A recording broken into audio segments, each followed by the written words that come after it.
Our next reader is Brydon McGhee. Brydon, okay.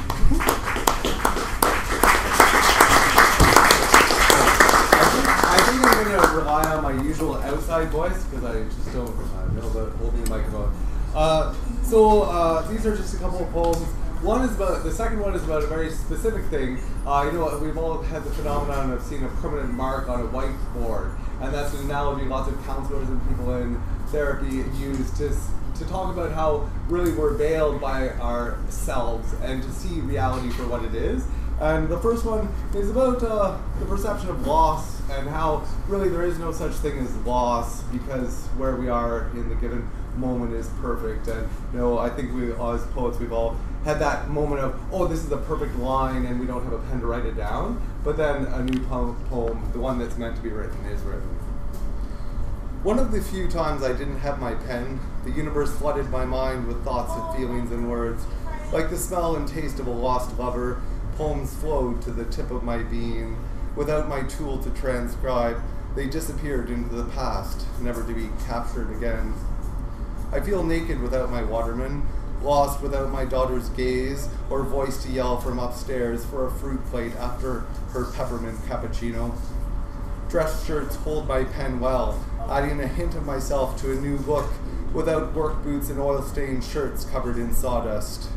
My shoes are as expensive as the required PPE I have worn for years, yet elicit many more compliments from strangers who might be flirtatious unbeknownst to me.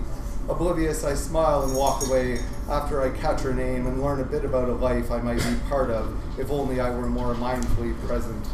I'm an old punk rocker dressed as if I'm on my way to a business meeting, then an espresso to remind me of a time of communal isolation where love languages fell on deaf ears and semen-salted tongues.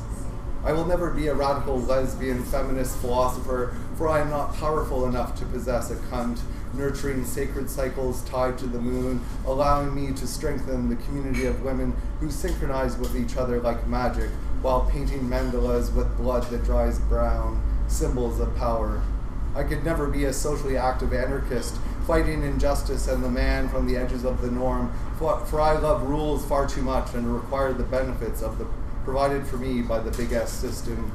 Trees comfort me as much as kind words spoken over a cup of tea. Direct and loving eye contact welcomes me to a place of togetherness. The forest is safe.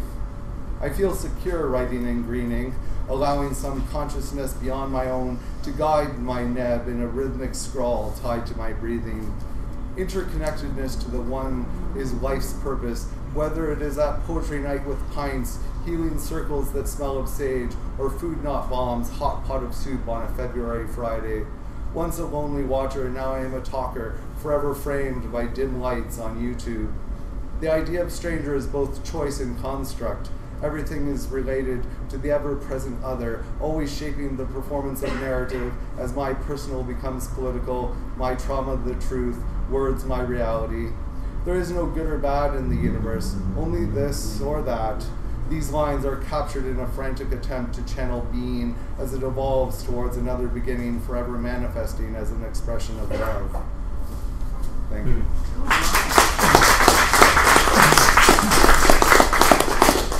Small dark spot scratches my eyes. Brain focuses mind on it.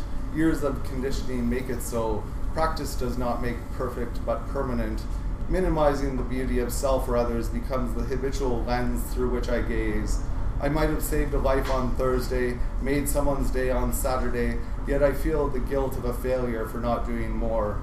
Frustrated by the framing of existence, tears form and I tremble.